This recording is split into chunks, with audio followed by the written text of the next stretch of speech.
Hey, what's up? It's your boy Rawk, and you see, I've had this thing lately where I just have to buy any and all paper-based products that I see. My wallet is screaming in agony, and it smells like debt is on the menu tonight. You see, it all started back in May 2020. Nintendo revealed a game called Paper Mario the Origami King, to which I said, well, I'm not buying this until I know how good paper truly is. So I bought some paper. And then I didn't stop buying paper. I've been at it for weeks. I don't know what's wrong with me! Fuck.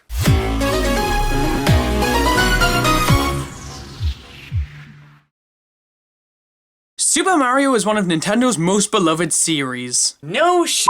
The series has carved its place into the hearts of consumers and developers everywhere, and there's something of a symbiosis going on here. You see, Mario is stupidly accessible and recognizable to the masses, and Nintendo knows it. So they take any genre under the sun and barf Mario into it for easy sales. The fans take the bait and spew money at the games faster than you could say, Mamma Mia, that's a spicy meatball. And the Mario series continues its monopoly on thumbs all over the world. Literally, Nintendo could slap Mario on anything and somebody would buy it. A kidney transplant? No, thank you. Mario's the donor? Well, sign me the f*** up. I only have a little shame. Mario's been in racing games, party games, sports games, fighting games, but many would argue that none of these compare to his history in RPGs. Now, as somebody who generally can't stand RPGs, naturally I'm the most qualified person to be talking about this. I already feel like my life's in danger.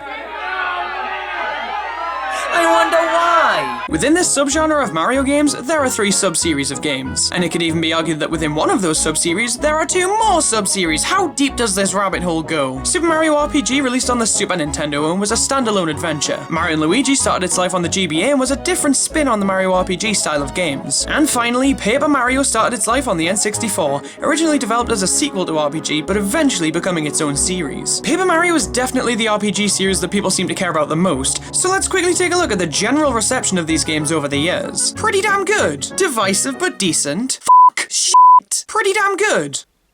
What the hell am I supposed to say about this? The reception of the series is so all over the place, and it's really hard to talk about a series as a whole when every single entry differs so greatly from the last in almost every conceivable way. But what if there was another Paper Mario game? A Paper Mario game that was universally praised as the best in the series. Hell, one of the best games to feature Mario. What if there was a game that featured all of the strong points of the series with barely any of the flaws? If only.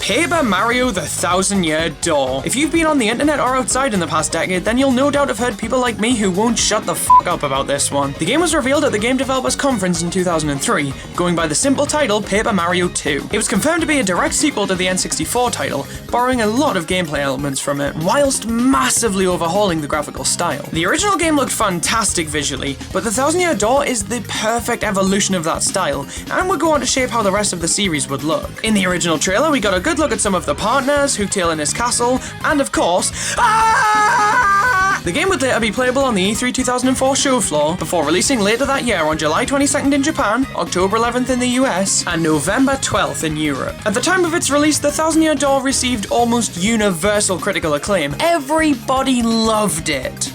Apart from Game Informer, apparently they fucking hated it. Not even a 7 out of 10, man, that is harsh! The thing that most people praise this game the most for is its story, which is interesting to me. I don't immediately associate podgy Italian man with deep plots. I usually just think of Peach getting kidnapped. So, what happens in this game?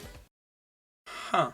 Our story begins with the tale of the town of Rogueport, a town built on the remains of a civilization that sank into the depths of the earth after a catastrophic event that took place 1,000 years ago. We open up on Peach in Rogueport, and she's just chilling out next to its signature noose. Hell yeah, this game is for children. She stumbles across a mysterious hooded figure who begs that she buys from her, and Peach decides that nothing else matters, she has no shame, she's going to buy a box. The hooded figure tells her that this box contains a map that reveals all of the secrets of the town that once stood here, and upon opening it, Peach is enveloped by a beam of light. We cut to Paracari from the first game, which is such a neat callback, and it's nice to see that he hasn't been burdened with unemployment. Yet. He delivers a letter to this here house. Now, who does this house belong to? Paper Mario. What the f***? is he doing in this game? And Paper Luigi, and they discover that the letter is from Peach. She's basically begging us to come help her search for the treasure. We hop on a boat and head to Rogueport. Adventure awaits, I swear.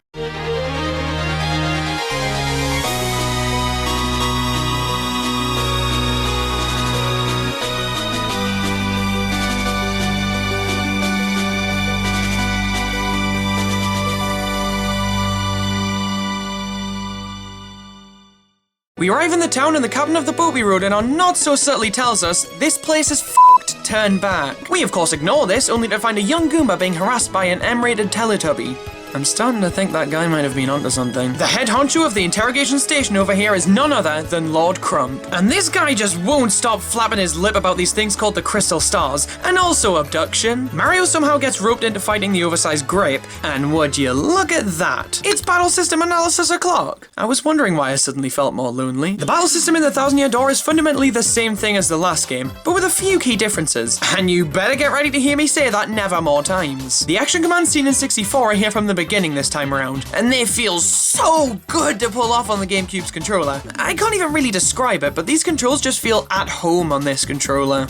It could also be because the N64's control stick would be better off as a toothpick. There's also the addition of stylish moves, basically a typical action command, but with more pizzazz. These have a much more particular timing than standard action commands, and man, I am just no good at these things. Your social status really plummets after revealing a fact like that. Now, in the original Paper Mario, battles were just that. You'd fight a guy and then move on with your day. But in the Thousand Year Door, this shit's a performance. During every battle, you can see a crowd of characters watching your every move, and the better you do, the more impressed the crowd will be, and this can work to your advantage. The crowd can throw bonuses at you such as HP and SP, which we'll get into in a little bit, don't you worry yourself. But sometimes there'll be enemies in the crowd who'll try and throw things to hurt you, so you really need to keep an eye on the crowd at all times during these battles, which is just another layer of immersion and complexity added to an already fantastic battle system, which I really appreciate. The leveling up system also returns from 64, along with badge points, flower points, and health points. If you earn enough star points, or SP, in battle, then you'll level up, allowing you to upgrade any of these 3 points. If you only upgrade your health, then you might also be a fan of decapitation. Anyway, we kick Crump in the crump hole, and then we're subjected to a cult. They try to diagnose us with assault and battery, but luckily for us, we're immune. We run into town, which is something that Crump just refuses to comprehend, and when we arrive, we can finally be introduced to Goombella, this game's equivalent of Goombario from the first game. Turns out, she's also here to look for the legendary treasure, but before you can discuss it anymore, Toadsworth is here. Surprise! We ask him about the whereabouts of the princess, and the biggest plot twist in the entirety of the Mario franchise is dropped on us, because she was here, but now she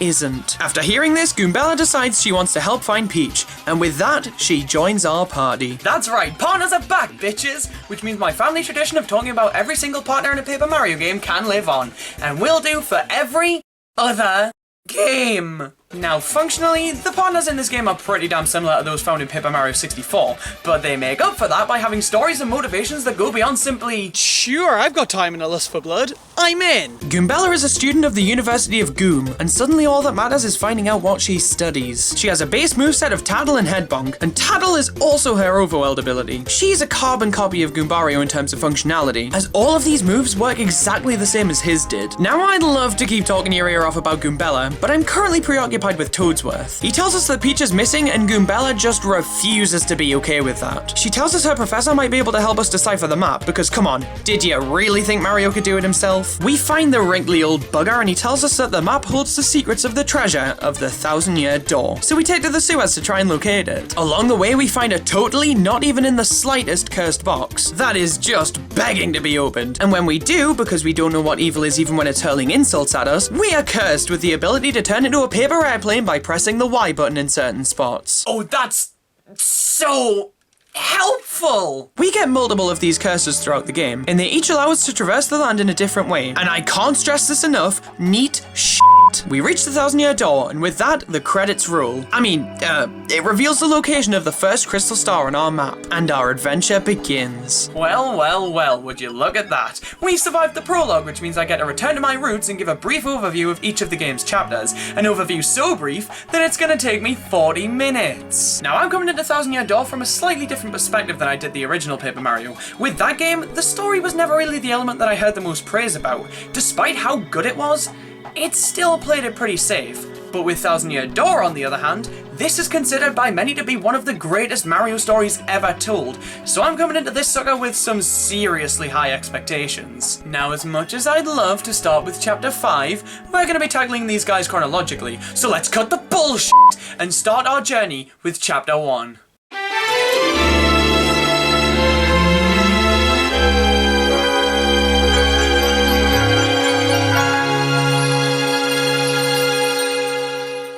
Chapter 1 sees us heading to Petal Meadows to track down the first crystal star, and upon arriving, we see a dragon flying towards a nearby castle. Goombella, with her vastly superior intellect, reaches the conclusion that, oh f***, this can't be good. The University of Goom truly forms the greatest minds. We make our way to the town of Petalburg, where the mayor kindly informs us that Hooktail, the dragon we just saw, has been terrorizing the town, and in order to grab the crystal star and be on our merry way, we have to cheat death and kill the dragon with nothing more than a hammer and shoes. Thanks. But you just wait a second now, because that isn't all we have. We'll also have a turtle. Everybody, might I introduce you to Koops, who... Oh.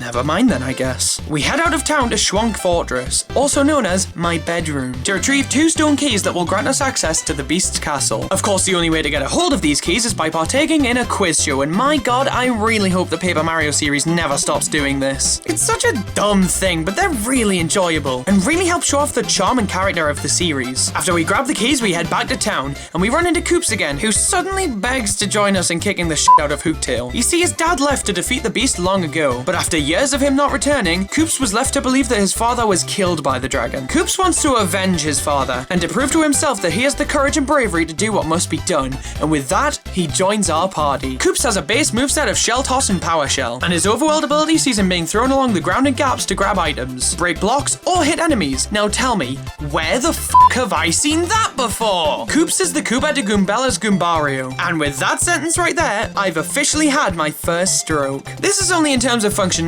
however. Koopa was something of a blank slate in the original game, whereas Koops is an adorable ball of anxiety who wants nothing more than to prove himself to those around him. We make our way to Hooktail's castle, and we find a skeleton that Koops seems to recognize. He reads the letter clutched in the lifeless hands of what he believes to be his father, and Hooktail's weakness is revealed.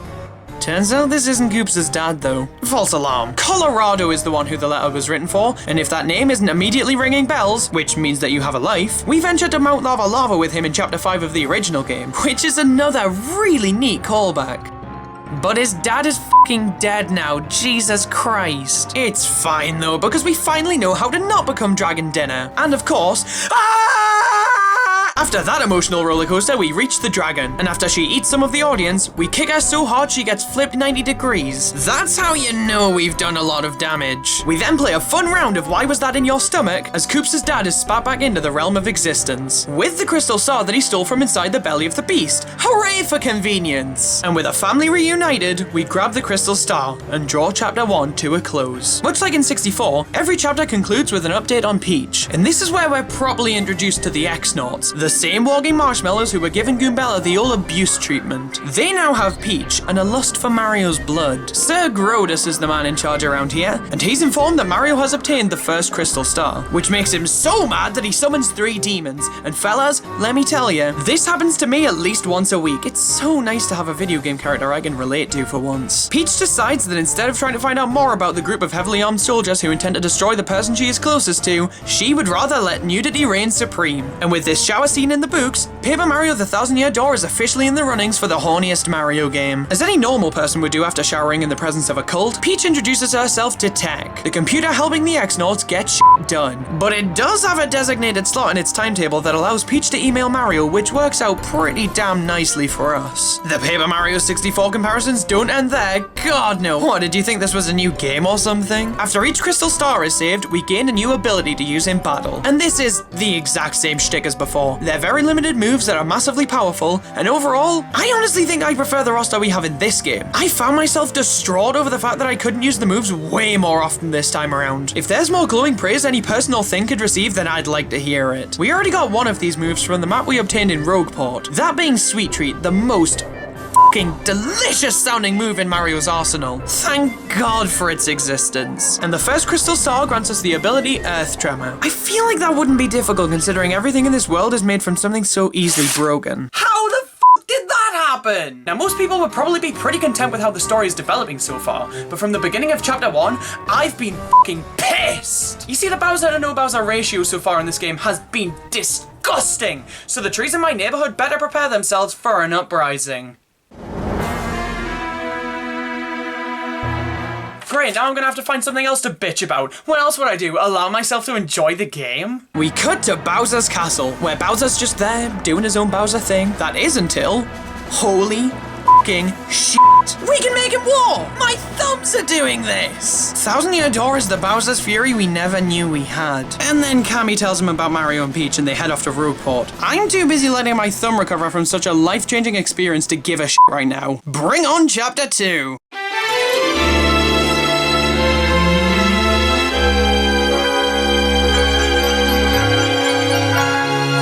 Chapter 2 sees us heading to Bogley Woods to find the Great Tree, the home of the Punies, a brand new species in this game, and to my knowledge, the first time the Paper Mario series invented an entirely new species. And man, these guys are adorable. How could you possibly only have them in one game? Turns out the tree was taken over by the X-Goons, and most of the Punies are being held captive. And as if this wasn't bad enough, the Punies' enemies, the Jabbies, have been allowed to run riot in the tree. Upon arriving, we are hit with the soul-crushing news that the tree is locked and we can't get in. So Punio, one of the only tree escapees, suggests that we go and find Madame Flurry, a character who somehow made it into a game with a 3+ rating. Let's retaliate by moving Thousand Year Door up the leaderboard. Unfortunately for us, little Miss Peggy 18 over here has lost her necklace, so take a wild shot in the dark as to what we'll be getting up to next. On our search, we bump into the 3 demons from before, and they're engaging in some fun bullying. The older 2 are just going to town on the only bearable one in the trio, but they're willing to put that aside to make Mario miserable. We deliver a smackdown 3 times the size of your average smackdown, and in their desperate hurry to get the fuck away from us, they drop a lace that's fit for any neck. This lace has a particular neck it would like to reside on, however, so we head back to Flurry to deliver it to her. And after pushing the boundaries of rewarding somebody as far as they'll go before Miyamoto has an aneurysm, also known as a leaderboard shakeup, she joins our party. Flurry is the first partner in the game that is completely unique, not just a rehash of a partner from 64, and she has a base moveset consisting of Body Slam, an ability that Bombette had.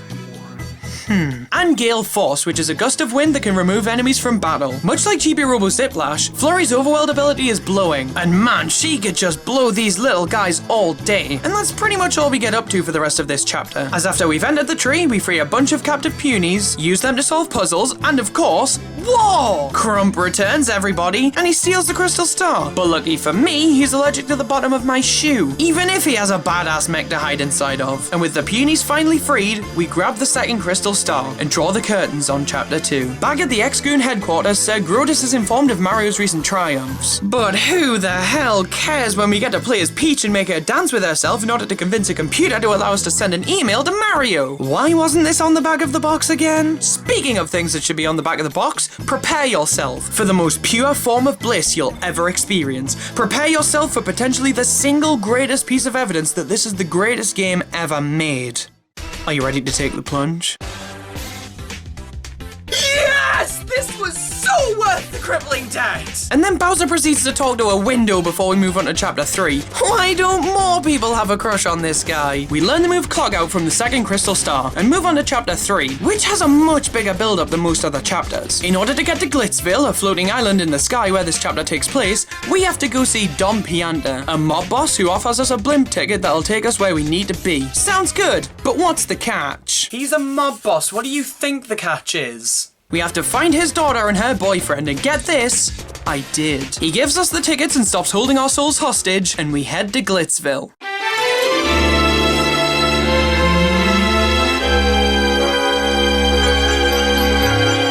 If there was ever a chapter that shows off the personality and creativity of Thousand Year Door more than any other award, then Chapter 3 would have it sat proudly on its mantelpiece. Because this is potentially the greatest chapter in this game. That's right, I said it, and I'm sticking by that opinion. You can't stop me. Fuck you, Prologue fans. We enter the Glitz Pit, a wickedly popular place in which fighters from all around the world come to beat the snot out of each other. And we want to get involved in this because we can see the next Crystal Star on the champion's belt. And our only purpose in life from this point forward is to grab it. The current champion is Rawk.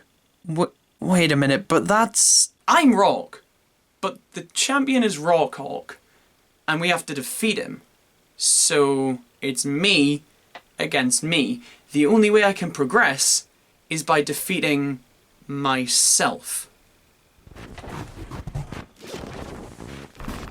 Oh, the timeline will love that one! From here on out, I will refer to this guy exclusively as me. Buckle up. We sign up to fight and we take down a colourful cast of creatures on our journey to defeat me. And along the ride, we find and hatch an egg, giving birth to a baby Yoshi. But man, calling it baby Yoshi will get really repetitive. And Nintendo knew this, which is why they gave us the ability to name the Yoshi. So please welcome Spunk Junkie. Spunk Junkie can be a number of different colours, and which one you get is random. If you're colourblind, you are no longer entitled to Spunk Junkie. I don't make the rules, that's just how it has to be. Oh, Andy joins our party. Shocking. Spunk Junkie has a base moveset of ground pound and gulp. Name me a more Spunk Junkie moveset, I dare you. His overworld ability is also very him, allowing us to ride him for a speed boost and a way to cross gaps that Mario couldn't ordinarily cross. Within reason. Now, if you'll pardon my fucking French, I'd like to scold myself for what I just said. You see, we know this guy is Mario, but Spunk Junkie reveals his true identity to be Gonzalez. We've been living a lie. Anyway, we discover through the aid of spam emails that the crystal star on my belt is about as real as my bank account details. Without spam emails, I would have never known these two things were fake. They're a lifesaver. Turns out the clown in charge of this place has the real deal, so we expose all of his secrets and try to get him fired. What else would we do? And there is absolutely no way this can backfire.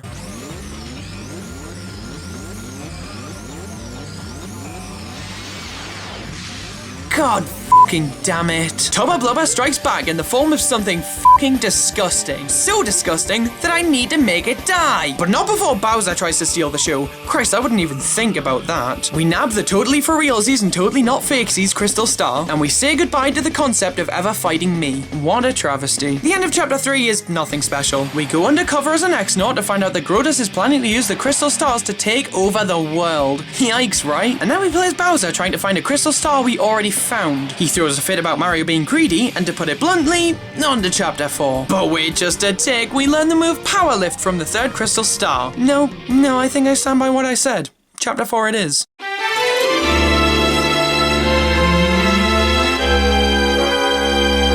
Chapter 4 sees us going to Twilight Town, and upon our arrival, we discover that the entire town is under a curse where every time the bell in the creepy steeple chimes, a citizen is turned into a pig. What unfortune! The curse was cast by the monster inside the steeple, and we head over there to put an end to it. We find the monster and a battle ensues, and during the battle, it steals Gonzalez's body, leaving us as a shadowy mess. Man, my weekend is ruined! Super Fraudio nabs the crystal star and runs off with our partners who are too fucking stupid to realize that Mario suddenly looks like the Hunchback of Notre Dame. But really, I'm not surprised. Does this look like the face of an intellectual to you? Back in town, the demon ladies are planning to eradicate us with the Super Bomb, but Beldam lost it, so she proceeds to be bitchy with Vivian. We help Vivian find the bomb that's being used to destroy us. Because we're such kind people. We tell her about the whole body stealing fiasco we have going on, and she decides to join our party. Vivian has a base moveset of Shade Fist, which allows her to punch an enemy so hard they burn, and Veil, which hides Mario in the shadows for a turn. This is also her overworld ability, making her functionally pretty similar to Bo. We were so close to a new tomorrow. Mr. Face Thief returns and says he will give our body back if we can guess his name. And no, unfortunately, his name isn't Harold Wilson. I checked. Of course, the only way to find out his name is to spy on his pet parrot. So guess what our next objective is? We find out his name is Dupless, the name of my future son. We go back to confront him, and again, our partners are so fucking brain dead that they blindly follow the verbal instructions of the once mute Gonzalez. And now they're trying to fight us. God damn it. We kick his ass and get ourselves back. Our partners realize the error of their ways, and we nab the crystal star. In the X-Goon base, Peach takes part in a quiz that reveals that the treasure behind the Thousand-Year Door is actually an ancient demon. Meanwhile, Bowser tries to get into Glitzville. He fails, and yes! The only thing that could possibly follow that is getting the move Art Attack from the fourth crystal star. Holy shit! Holy shit! The Thousand-Year Door does it again! Chapter 5 sees us heading to the island of Heel Hall Key, but in order to get there, we need to find Admiral Bobbery, the greatest sea captain who ever lived, or something like that. Now, when people talk about how good the story is in this game, Admiral Bobbery is usually the first thing they'll jump to. Because who doesn't want to get emotionally attached to a bomb for the second time this year? Bobbery used to travel the world on his boat, but during one trip, his wife Scarlett fell ill. She wrote a letter to him from her deathbed, but before she could hand deliver it to him, she sadly passed away. After hearing this news, Bobbery resigned from the sailor's life, blaming himself for what happened to his wife. The letter from Scarlett tells Bobbery how much joy he gave her, and that even though he will mourn for her, he must never give up his love for the sea. And this is what motivated Bobbery to join us on our journey. Is now a good time to say that he's functionally identical to Bombette? Because I somehow feel like it isn't. After this, we make our way to the island and we get ambushed, leaving us completely shipwrecked. We set up camp near the shore of the island and we're set the task of exploring to make sure there's no imminent threats, which is a pretty vital thing to do, so why not? We find 3 of our crewmates being ambushed again, and Bobbery sacrifices himself to keep everybody safe. After his brave sacrifice, we find him weakened, so we fulfill his final wish. We bring him cola. This revives him and he rejoins our party, which means we're off to explore the island some more. We make our way through a really fun and interesting cave, and we find a ship full of treasure. And this is where we encounter Cortex, the skeletal gerbil? I have no idea what this thing's supposed to be. We kill the already dead thing and he turns out to be a pretty chill guy, as he willingly hands over the crystal star and allows us to go. Turns out one of our shipmates was actually Crump in disguise, and he tries to blow us to bits with his own ship. But luckily for me, we have the power of the dead on our side. Haha! Crump fails and all is right with the world, so we move on to chapter 6. In the X-Goon headquarters, Peach is given an invisibility potion by Tech, and she uses it to steal a disc containing valuable data. How dare she? Bowser, on the other hand, is too busy trying to go to war, but he gets diagnosed with incompetency and ends up blowing everyone here to smithereens. That could have gone better. We learn the move Sweet Feast from the 5th crystal star. Yay! Chapter 6 sees us heading to Poshley Heights, and in order to get there, we must ride the XS Express. And this, right here, is my favorite chapter in the entire game. Now I know, you must be absolutely fucking dumbfounded by me saying that, seeing as earlier on I said, because this is potentially the greatest chapter in this game. I was a different man back then, and also, this one has a train, it was always gonna have the upper hand. Mario received a flavorful threat saying that if he doesn't get off the train right now, he's fucked. Many of the passengers have had items stolen from them, and all of these strange happenings culminate in a 2-day-long mystery, where everybody on the train is a suspect and we have to prove our innocence with the help of Inspector Pennington. This is fundamentally an evolution of Chapter 7 from the original game, but if you ask me, the execution in Thousand Year Door is infinitely better. The whole atmosphere of the train and the genuine mystery surrounding the entire situation is so enjoyable. I absolutely loved this chapter, and finally solving the mystery was exhilarating. Until the train gets attacked by a giant monster who kidnaps everybody who dares to breathe, but it's fine because we kill it. We reach Poshley Heights and we need to enter the Poshley Sanctum, which actually belongs to Pennington. And after we explore it for a good solid 14 hours, we find the Crystal Star and wrap up my favorite chapter of the game. And now I'm sad. The X-Goons have learned of Tech's traitorous behaviors, and they try to reset him, but not before he can reveal to Peach that they are actually on the moon. Mario Galaxy, eat your heart out. Bowser is still on the hunt for crystal stars, and after another section of yes! He ends up in my locker room, and I'm not having any of that, which leads to this. This isn't even the first time Bowser's sat on me. I can't decide what would make a better pillow for him. Me, or the move Showstopper that we learned from the 6th crystal star. I just can't make my mind up. Chapter 7 is home to the final crystal star, and it's up on the moon in the X-Naught Fortress, but in order to get there we need to travel to Far Outpost, a cozy little village in the middle of a frozen tundra. From here we need to be fired from the town's cannon, which will send us to the moon because who needs rockets? We find and enter the X-Naught Fortress, and man, it's really cool to be exploring this place as Mario after seeing snippets of it through Peach in the chapter interludes. And even on top of that, it's just really fun to traverse. Eventually we find Lord Crump, who has a new and improved mech that he can't wait for us to destroy. And when we do, Crump gets exiled from being a thing, and he drops the final crystal star. How nice of him! After grabbing the star, we find Tech running on backup energy, and he tells us that Peach has been taken to the Palace of Shadow, which lies beyond the 1000-year door. And with all 7 crystal stars in hand, it's finally time for us to head beyond the door ourselves, and put an end to this quest. But not before learning the move Supernova. I'm not insane.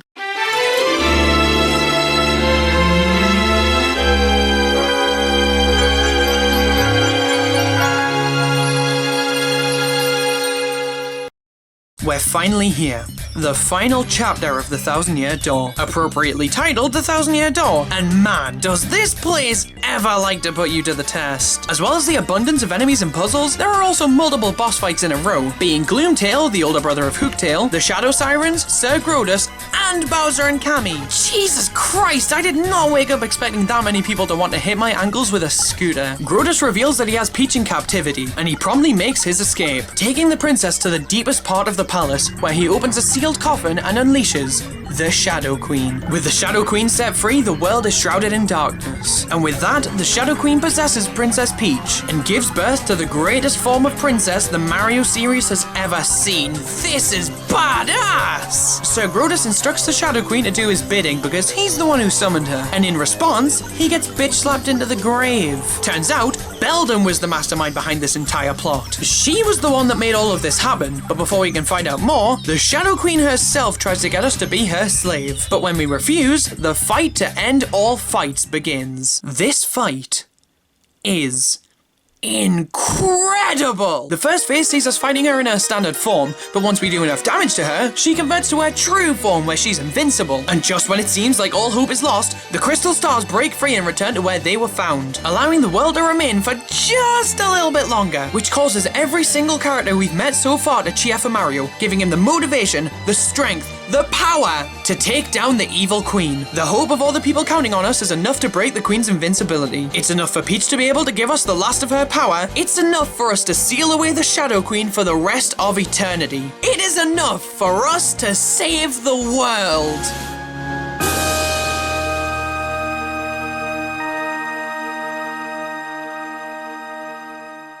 And with that, the story of the Thousand Year Door is drawn to a close. And now that I've finally beaten this game, I can now issue an official statement on all of the Paper Mario fans who want the series to go back. So many people dislike where the series went after this game, and think that the newer games are lesser experiences. They think that the Thousand Year Door is one of the greatest and most ambitious games Nintendo has ever made. They think Nintendo's refusal to go back to this style of Paper Mario is absolutely ludicrous and is one of the biggest contributing factors leading to people shoving this game down Nintendo's throat whenever they do so much as mention Paper Mario. And my stance on that is that they're absolutely right. Paper Mario The Thousand Year Door is one of the best games Nintendo has ever made. And as such, it's one of the greatest games I've ever played. Is it perfect? Absolutely not. My biggest gripe is that in my 50-hour playthrough, I was so done with battling around 10 hours before the end. It got really tedious in the back end of the game, but that's probably because I took my time with this one. I didn't look up guides, I went in completely blind and tried to do everything as legitimately and naturally as I could. If I knew what I was doing, my playtime would have been shorter, and I probably wouldn't have this gripe to begin with. The soundtrack is absolutely blissful, and it can't be understated how much it enhances every single aspect of the game. I mean, come on. The main theme is objectively the greatest piece of music ever conceived by man. The characters are so unique and allow the world of this game to come to life. They're all so alive and really damn charming. The ending sequence is literally Goombella telling us what all of our partners are getting up to after the events of the story. Which other Mario game would do that? Now, I've only played 3 games in the series so far, only one of which being modern, so don't take any of this to mean that I don't like the Origami King. I personally love it to pieces, but looking at these 2 games objectively compared to each other, I think it's easy to see which one is deemed better and why. Paper Mario The Thousand Year Door takes every single good thing about the original game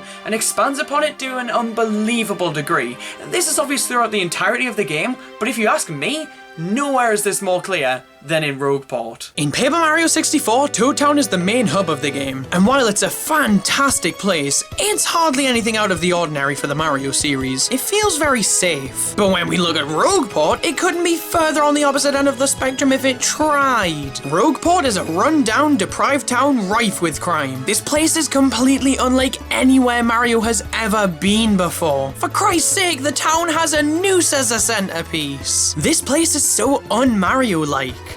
And yet, it's the hub world. This is the one constant in this game that you'll continually return to time and time again. And on top of that, almost all of the chapters are accessed through its sewers. The dark, dingy depths of the town are where you have to go for pretty much every single chapter. How did this happen and why do I love it so much? But it's not just Rogueport. So many of the concepts and locales take an idea from the original game and put an extremely unique and fun twist on them to make them feel worlds apart. A lot of the partners function similarly to the ones ones in the original, so they add a heap load of story onto them to make them feel new and fresh. Every idea this game borrows from the original is expanded upon exponentially to make this game the definitive Paper Mario experience. And I think that makes the Thousand Year Door a flawless sequel. It is the perfect follow-up to the N64 game, and because of how well it executes everything it brings to the table, I almost feel obligated to say that this is one of the greatest Nintendo games of all time. And after how great this game was, not only for how well it evolves the original, but how amazing it is by its own merits,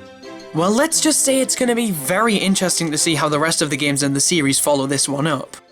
But those games will never have Ms. Mouse. She's an optional partner with a base moveset of Love Slap and Kiss Thief, and if that wasn't enough of a hint for you, she likes to get her paws and rat teeth all over Mario at any chance she gets. And with that, ladies and gentlemen, we have a new winner. Paper Mario The Thousand Year Door is officially the horniest Mario game ever released. We did it! Hell yes! Another thing those games won't have is a second story. What am I talking about, you may ask? Well, just like 95% of the time, I'm talking about Luigi. Super Luigi to be precise. A series of books written by the Green Cloud Plumber while he's off on his own adventure because Mario neglected to care about him in this game. The book series is 5 installments long and details Luigi's journey to the Waffle Kingdom to save Princess Eclair. And along the way, he forms his own ragtag team of partners, who we meet after most of the game's chapters in Rogueport. However, most of the crew only stick around with Luigi because he owes them massively due to him doing what he does best and f***ing everything up. If I'm being totally honest and completely serious, Super Luigi deserves a discussion of its own, and I will not die happy until the deed is done. But, at the very least, we can discuss the 5 partners that Luigi meets on his quest. Louie is a blooper and is the first to join Luigi's party, and after the two head to Rumblebump Volcano, Luigi trips and sends Bluey crashing into lava, which turns him from the white torpedo he's known as, into the golden tan color he is today. Jerry is a cherry who travels to Plump Belly Village with Luigi, where Luigi dresses up as a bride in order to be offered to a two-headed snake as a sacrifice, which in itself is enough for them to defeat the snake. Jerry sticks with Luigi with the sole intention of ensuring that nobody has to see Luigi in a wedding dress again.